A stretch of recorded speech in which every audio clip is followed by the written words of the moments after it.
Greetings, this is Charles Darwin, and I am in the painted desert of Arizona in southwestern United States. It's so called because of the beautiful colors of the landscape. It's as if someone has painted them. But these colors are due to different kinds of minerals. Red, for instance, is iron. And there's a story here. It's not just pretty colors, but it's the story of the immense passage of geologic time. You see, before I was a biologist and studied evolution, I was a geologist. And I was convinced by Charles Lyell, and he was convinced by James Hutton, that there is an immense passage of time, that just as Copernicus had explained the movements of the planets, and that those laws of physics were explained by Newton, so also the slow erosion of the mountains and deposition of sediments, which were later uplifted into new mountains, explained the history of the Earth, an immense passage of geologic time.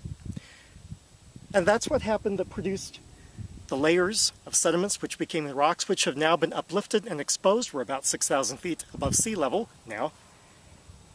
And you can see that not only is the great passage of time displayed here, but also the changes of the environment, because as the environment changed, you got different colors of sediments, different chemical compositions of sediments being deposited. Yesterday, this is the 21st of May, 2012. Yesterday there was a solar eclipse where the moon went over the face of the sun.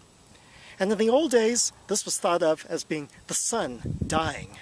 And in some of the scriptures that we still read, it talks about the sun going dark and the moon turning to blood. That's a lunar eclipse. Stars falling from the sky. We now understand that those are small meteorites coming in from outer space.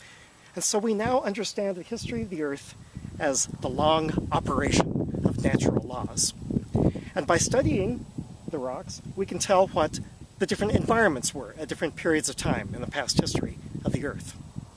And that's what you can keep your eyes open for as you travel through the southwestern part of the United States and see the beautiful scenery.